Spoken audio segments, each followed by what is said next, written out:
Olá! Hoje a gente vai mergulhar fundo nas ideias do livro Você Reimaginado. A proposta dele é basicamente uma jornada de transformação, sabe? Um caminho de volta para casa, para a gente reintegrar a mente e o corpo.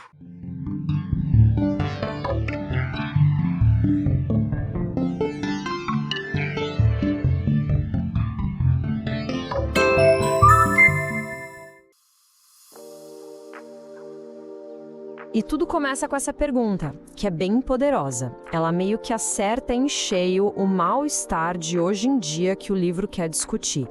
Quase uma epidemia silenciosa de desconexão da gente com a gente mesmo. Para a gente entender de onde vem essa desconexão, a primeira parte dessa jornada nos apresenta uma metáfora incrível.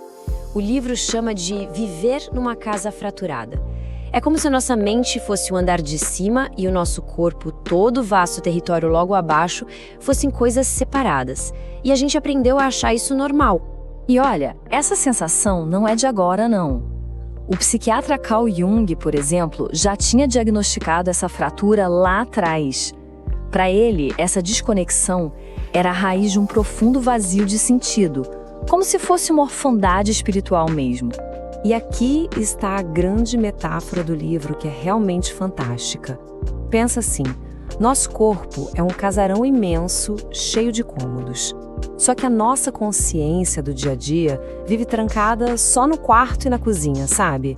Ignorando completamente o porão, o sótão, a biblioteca. A proposta do livro é: vamos encontrar as chaves e começar a explorar a nossa casa inteira. Tá, mas como é que se começa uma exploração dessas? Bom, a segunda parte do livro nos dá a primeira ferramenta. É a lanterna do explorador, que aqui representa a sabedoria e a visão de mundo da filosofia do Tantra. E o ponto aqui é super importante. Para essa expedição interior, a gente precisa de 2 instrumentos. Primeiro, uma lanterna, ou seja, uma filosofia que ilumine o caminho. E segundo, uma linguagem, para a gente poder entender o que a nossa casa interior está tentando dizer. E a lanterna, no caso, é o Tantra. Mas calma, é preciso ir muito além dos estereótipos que a gente vê por aí. A palavra, na sua origem, significa instrumento de tecelagem. A prática tântrica convida a gente a se ver como um fio essencial na grande tapeçaria da vida, usando o mundo como ferramenta e não como algo que a gente precisa evitar. E o Tantra não é uma coisa só, sabe?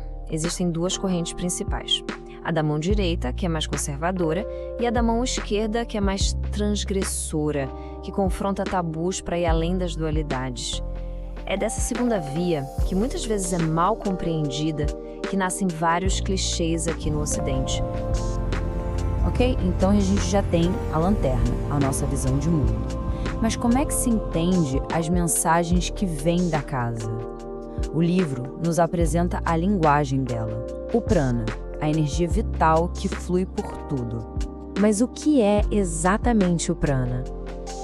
Não é só a energia da física, que é neutra. O prana é descrito como uma energia senciente. É a inteligência que organiza tudo, das marés aos nossos pensamentos. É a própria intenção da vida em ação. E o jeito mais fácil de perceber o prana é pela respiração. Dá uma olhada nessa comparação. Para a biologia, respirar é um processo metabólico sobre oxigênio. Já para a visão tântrica, o oxigênio é só um dos veículos do prana. A respiração é como se fosse a alça pela qual a gente pode começar a guiar essa força invisível. Dentro da gente, essa dinâmica de consciência e energia pode ser vista de jeitos diferentes. No yoga clássico, a consciência observa a energia, como se fossem 2 coisas distintas. No Tantra, não. Consciência e energia dançam juntas, inseparáveis. O dançarino e a dança são uma coisa só. São 2 lentes para olhar a mesma realidade interior. Pois é, tudo isso pode soar bem místico, né? Mas a parte mais fascinante e o foco da terceira parte do livro É como a ciência de ponta hoje não está negando essas ideias, mas, na verdade, está oferecendo uma nova linguagem para elas. É a ponte para a ciência. E que ponte é essa? Onde o conhecimento antigo e o moderno se encontram? A resposta é direta: no nosso próprio sistema nervoso.